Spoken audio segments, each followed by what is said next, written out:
Hey everyone, Steve the Amateur Story, and I'm on, is this 11th? I think I'm on 11th between Harvey Milk and Washington? I can't tell. Anyway, I'm in the vicinity of 11th and Stark, if nothing else. Yes, Washington. And I'm actually, this is one that I kept avoiding doing because I knew I had to go to a bunch of places, and there was a lot of information. I got 4 pages of notes here, and so this is a case that I noted like when I very first started this series back in, that would have been like around February, March of 2019. So it's been over 2 years since I've looked at these notes, so I'm actually having to, like, before I go to the location, like, I'm still like 6-7 blocks from where this story kind of started, and I'm like pausing because I have to go through this stuff because I don't really remember any details of this case. But with that many notes, you know it's a pretty big one, and this was a pretty prominent case. So finally, after all this time of being lazy, I'm going to bring you this story: the murder of a man named Ray Wallace in 1912. 1912, right? Yes. On a fresh episode of Historic Murders of Portland.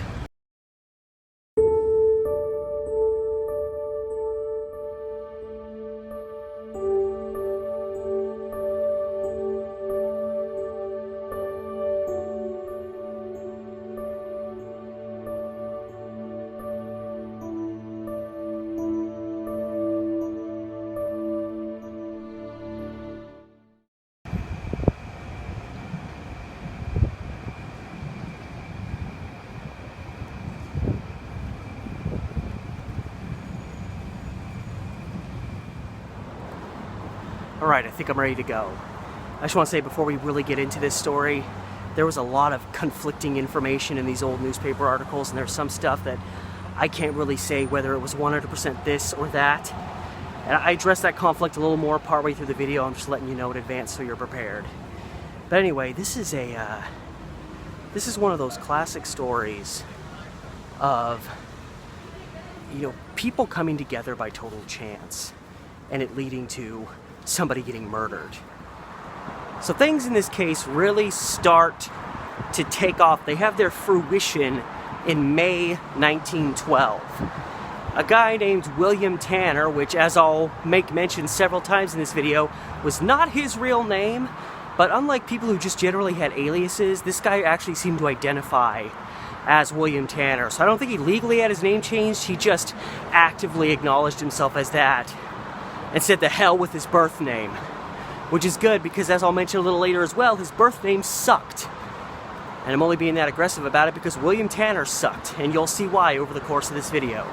But William Tanner was in the military in early 1912.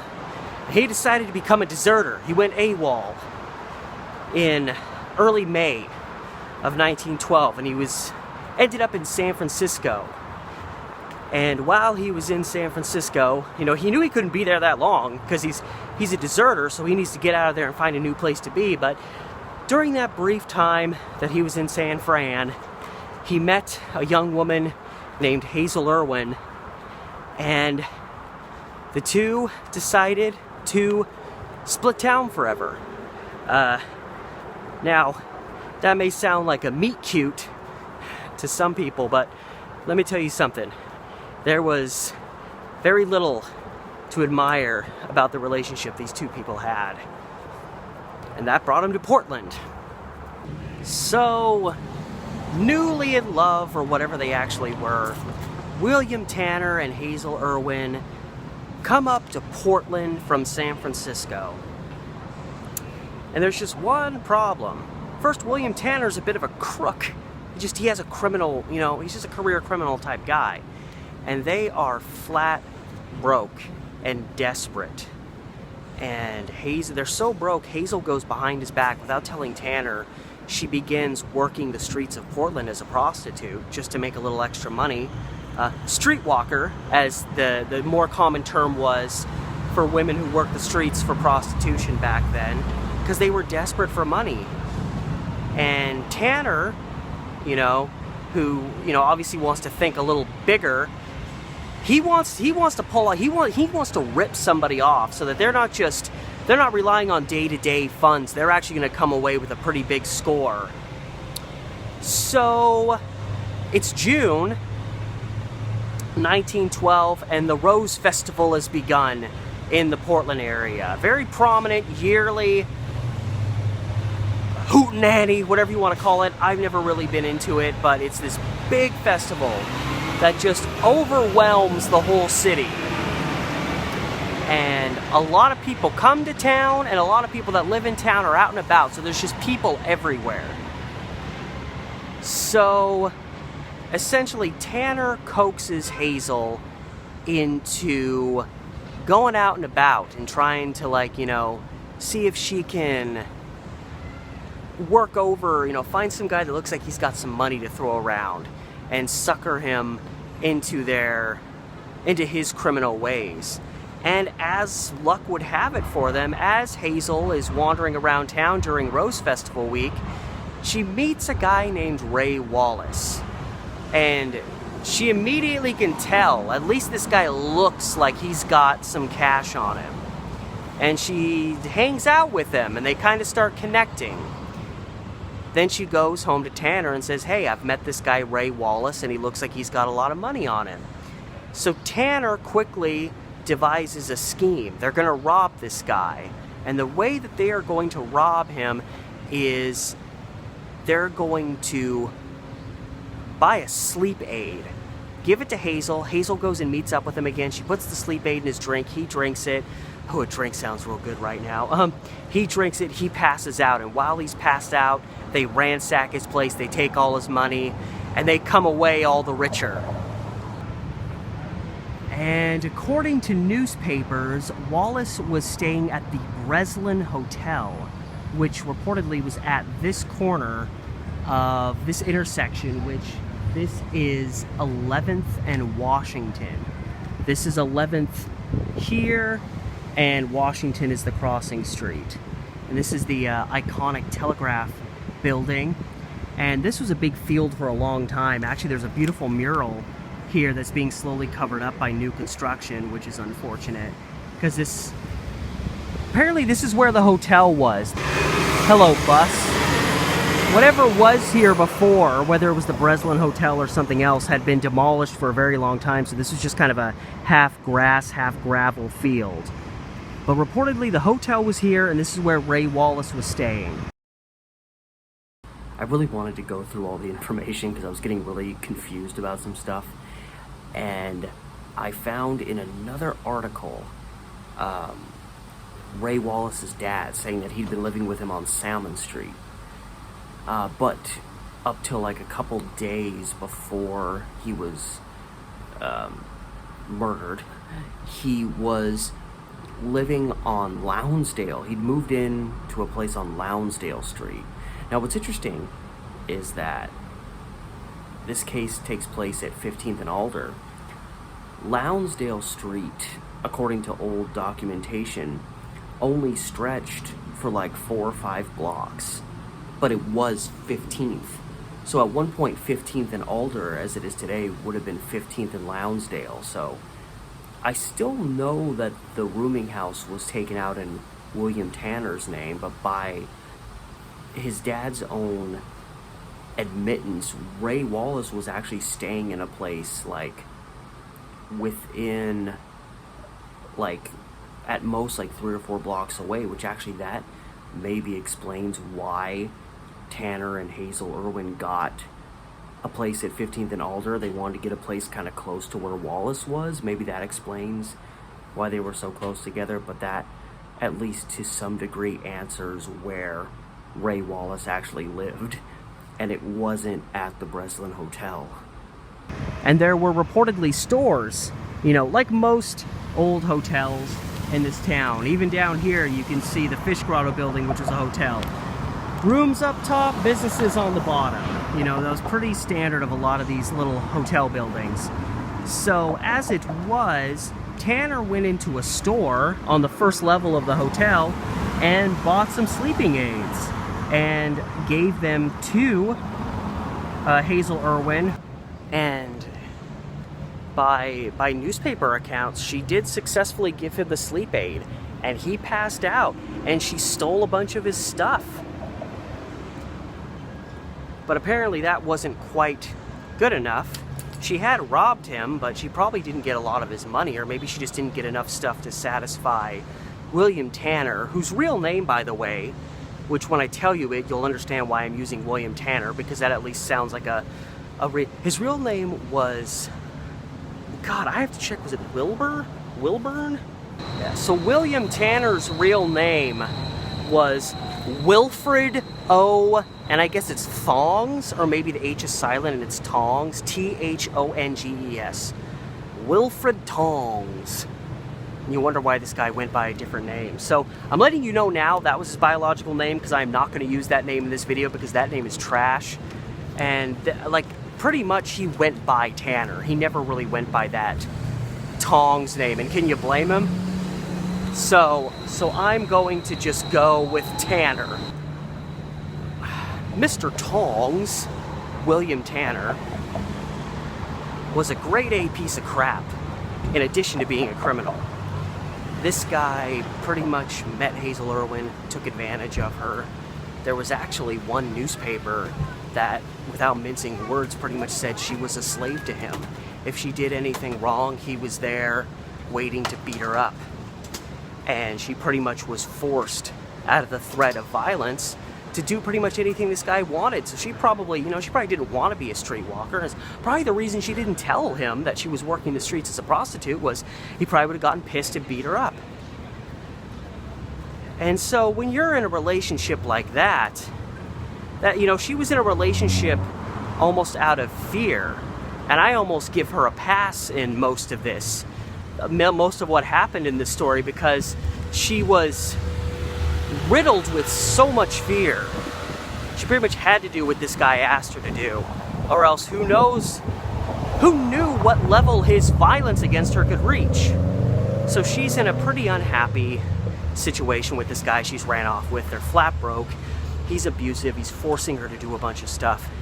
And she meets Ray Wallace, and Ray Wallace kind of turns out to be a pretty nice guy, at least by comparison, and he's got money. I mean, he's a much better fellow than Mr. Tanner.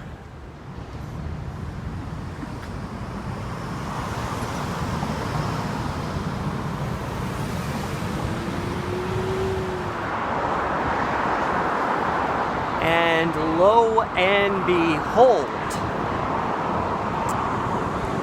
Hazel Irwin actually starts engaging in a bit of a romantic relationship with our man Ray Wallace. Obviously behind the back of William Tanner, who would probably get insanely violent had he known. Probably Tanner starts getting a little bit suspicious that maybe there's something going on that he has not been fully put into the know about. And that brings us to the date in question, which is June, I don't know why, you can't see this, June 19th, 1912. By this point, although it's not printed in any newspapers, it's more just an inference on my part, William Tanner's probably figured out that there's a little bit more to what's been going on with Hazel and Ray Wallace than he realizes. So first things first, the two of them, Hazel and Tanner, go out for a walk together to check out, this is a great, way to date this story. They go out to take a look at the brand new Broadway Bridge. I mean, it was 1912.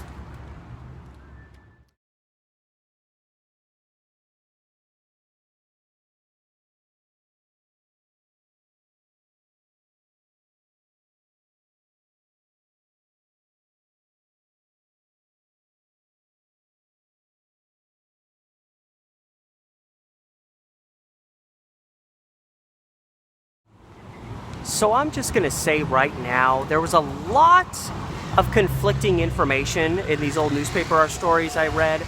One stated that the place where the sleeping aids were bought was at the Breslin Hotel, and that Ray Wallace was staying there.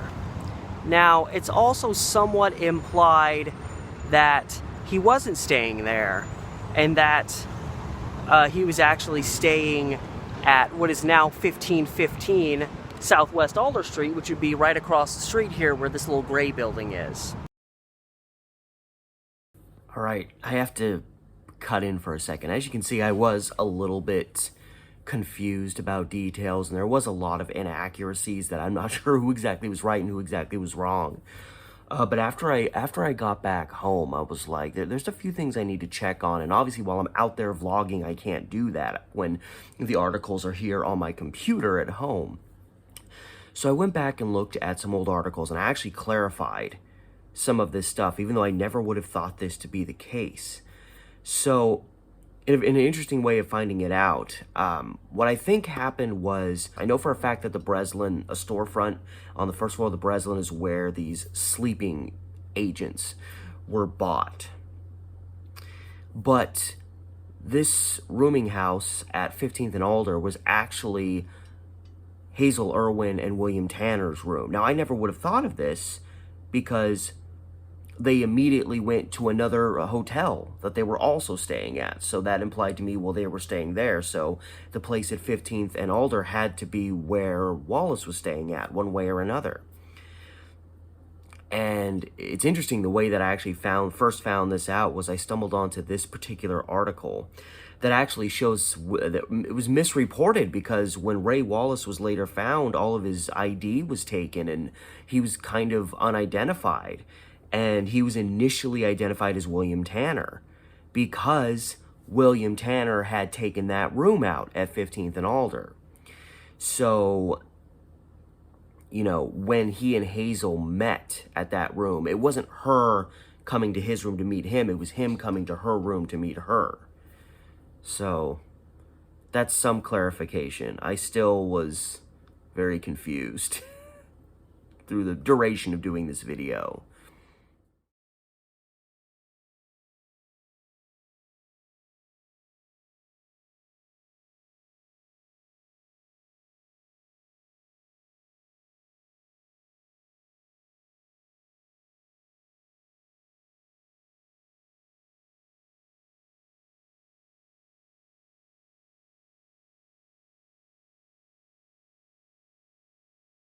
I guess it's a parking building that's attached to this building down here.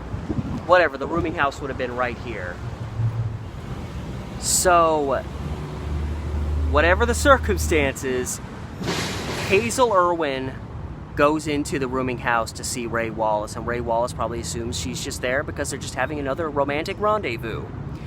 And Hazel Irwin tells this chilling moment that she shows up there, she's alone with him for a while. She thinks she's going to be alone with him, like that's the whole setup. She's just going to do everything on her own with him. And at one point she walks up to a mirror in the room, and she looks at her reflection in the mirror and suddenly sees Tanner over her shoulder. Like, unexpectedly, Tanner has arrived, and maybe Tanner has realized that Hazel doesn't just have Ray Wallace on the hook, she's actually genuinely infatuated with him. The following morning, a proprietor of the rooming house here, which was referred to as the Collins, it was the Collins Hotel, Collins Rooming House, whatever. He came up to Ray Wallace's room to collect the rent. And when he arrived, he knocks at the door, nobody answers. He goes inside the room and discovers a brutal crime scene. Ray Wallace's body is laying in a doorway leading between the kitchen and the bedroom of his room. Which is interesting, just thinking about the idea of a doorway going from a kitchen into a bedroom. And he'd had bedding placed over him.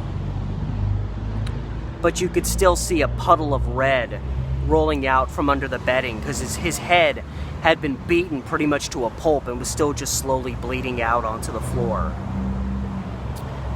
And the bloody bolt in question, which was used as the murder weapon, was laying on the floor, oddly enough wrapped in newspaper, and had just been left next to Ray Wallace's body. So the inference was that William Tanner, again not his real name, he'd come into the room, you know, as Hazel said, she looked in the mirror and suddenly he was there, and he obviously still wanted to rob Wallace, and they did. Ray Wallace had nothing on him. All of his cash and identification had been taken, and actually, that made it difficult to establish his identity, and they actually thought he was another person at first, and then established afterwards that he was Ray Wallace, and it was because all of his ID had even been taken. But obviously, Tanner had gone into a rage.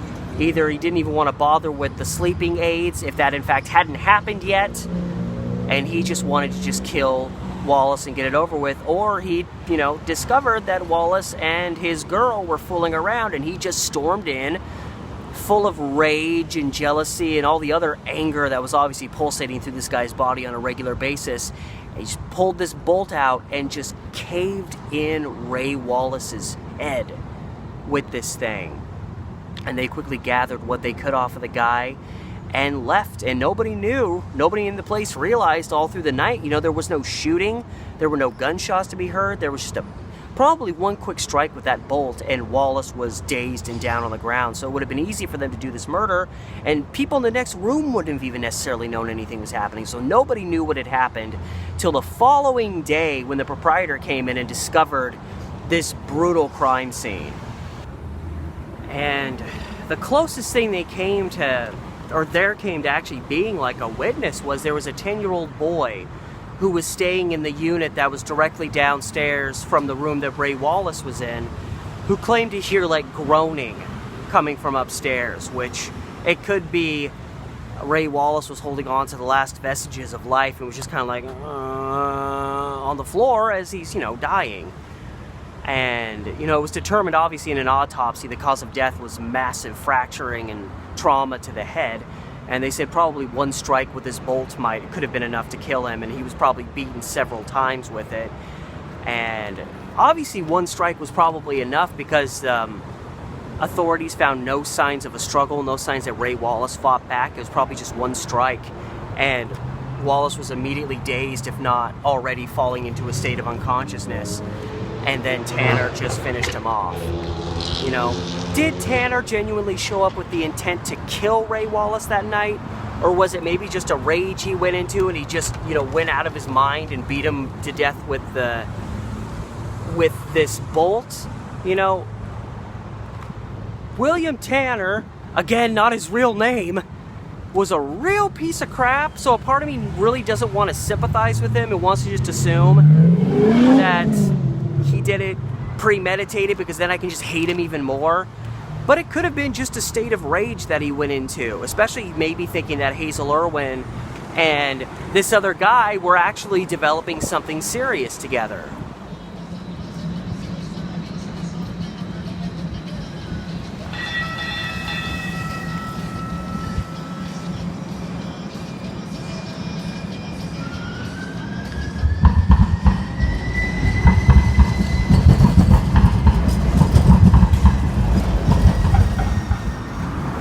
So this intersection here, this is 11th Crossing Morrison. So we're about 4 blocks east and 1 block down from where Ray Wallace was killed. And in the aftermath, his killers fled this way, probably straight down Alder, then turned south and came to Morrison, and then came down here, running past the old Lincoln Hotel here, where a man named George Hibbins died trying to get into his hotel room after he'd been shot a bunch of times for fooling around with another man's wife. But there's another building here. This is also a hotel.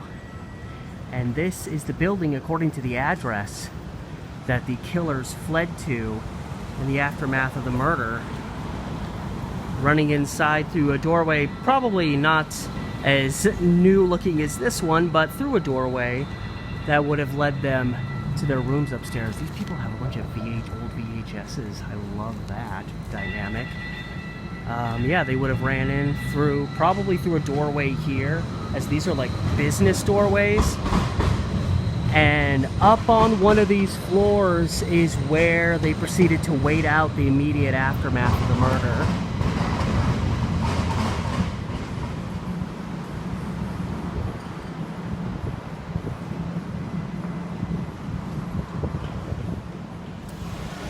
And it seems authorities caught on to the idea of William Tanner and Hazel Irwin being involved. I don't know if anybody in the rooming house specifically saw either one of them go in there, but having seen Wallace for a couple times during Rose Festival and stuff, it's possible that people saw Hazel Irwin more than once in the company of Ray Wallace.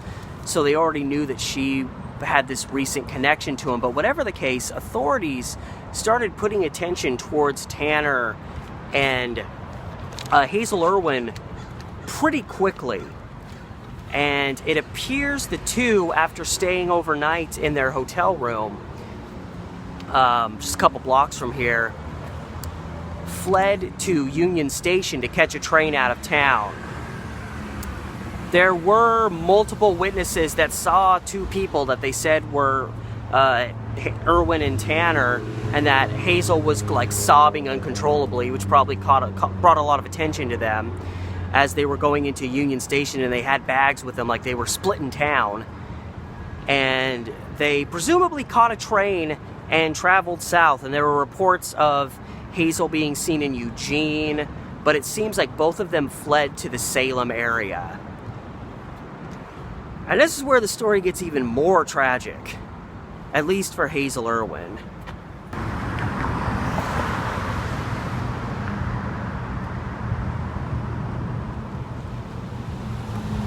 So as far as the actual story goes,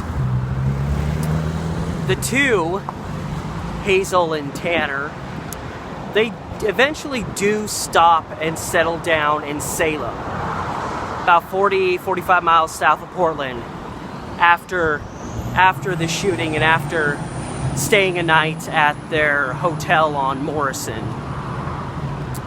But after only a couple of days, Tanner up and leaves, completely, utterly abandons Hazel.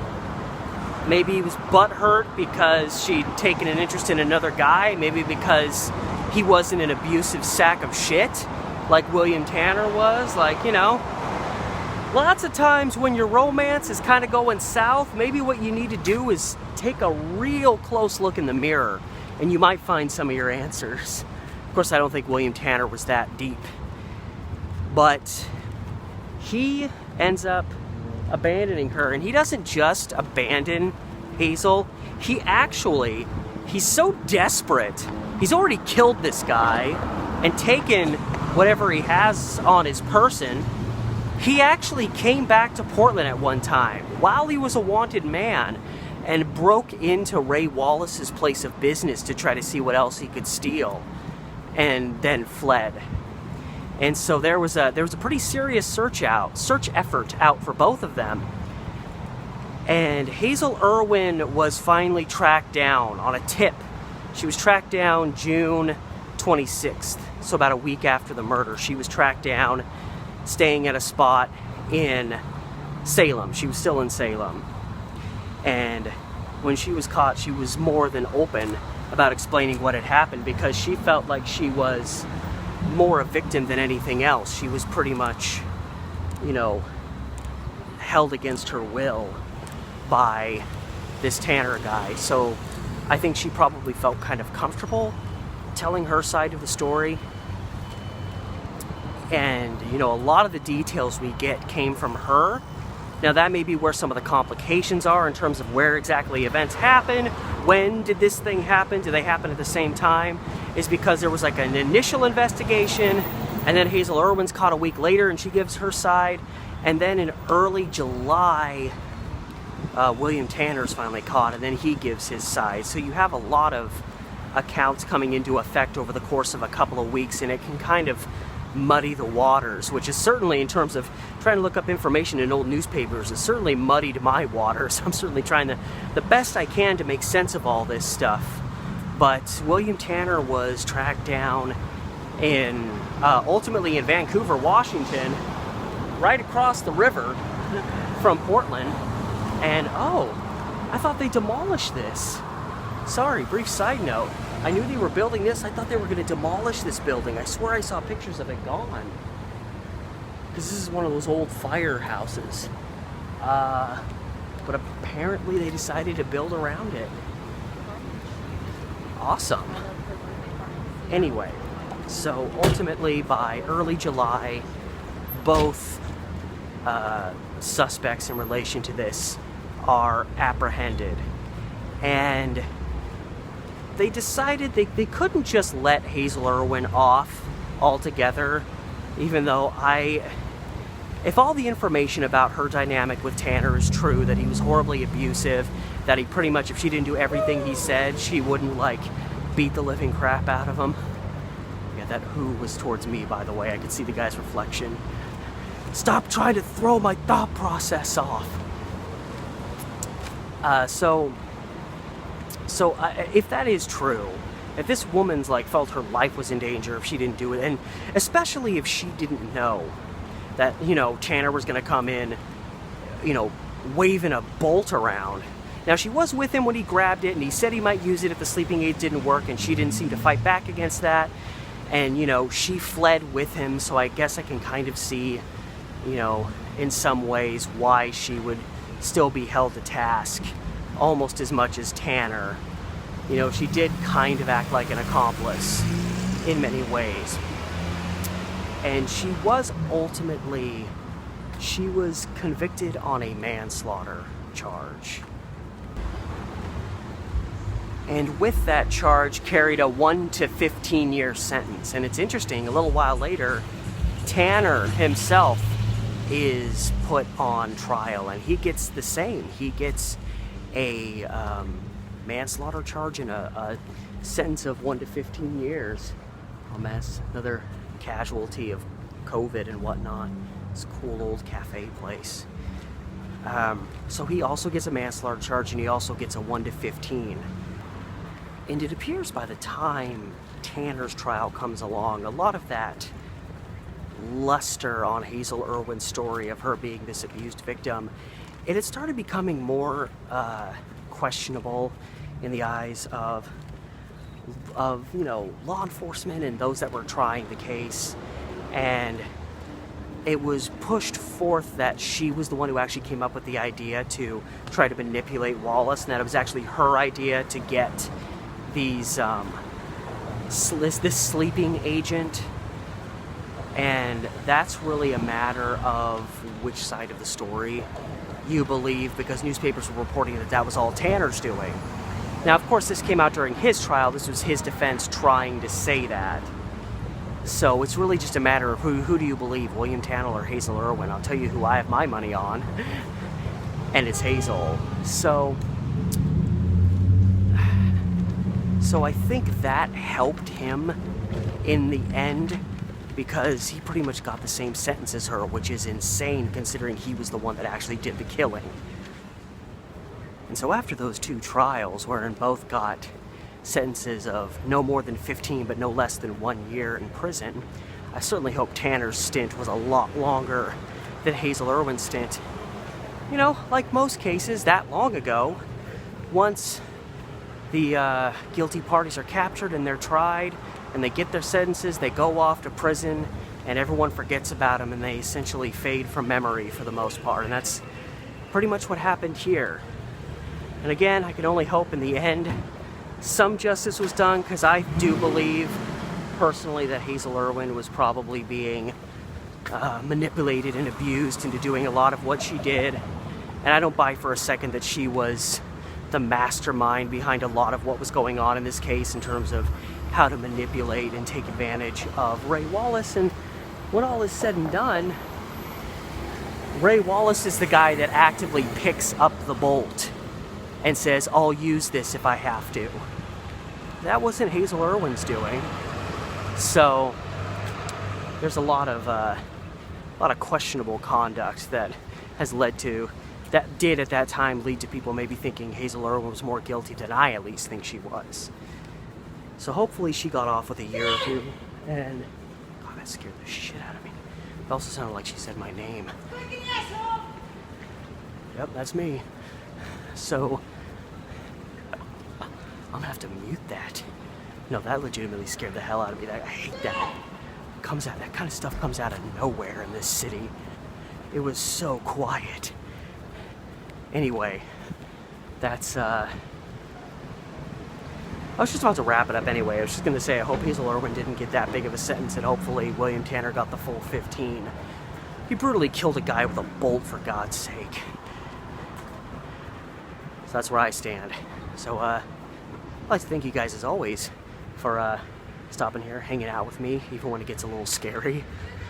Nope, she's still screaming. But anyway, as always, thank you so much for supporting this channel, for supporting this series, for supporting me, all that stuff. And if you haven't done it yet, or you're just new to the channel, to my world, remember, as always, like, share, subscribe, hit up my Patreon, all these little methods that help in helping my channel grow, helping it get stronger, helping me be able to do more stuff like this right here. And my Patreon channel, I'm trying to post multiple times a week, a lot of extra content you can only get if you subscribe to my Patreon today. The link to that's in the description with this video, as well as the links to my Facebook, Instagram, my Reddit subreddit, and TikTok pages. And all that said, man, this is a bummer. They just got done fixing up the Harlow block into a hotel again, and now it's all boarded up again. I hope that doesn't mean they closed down from COVID. They just got done fixing this place up, and it's looked really beautiful, and now it just looks like hell again, and people have tagged it all up. I'm sorry, I was in the area and I saw that. Not a good thing to leave off on, but then again, this is a story about murder. So all that said, hopefully the Harlow block gets reopens as the hotel that has recently been rebuilt, or fixed up and transitioned back into being a functioning hotel. And all that said, until next time, this has been Steve the Amateur Historian with another episode of Historic Murders of Portland.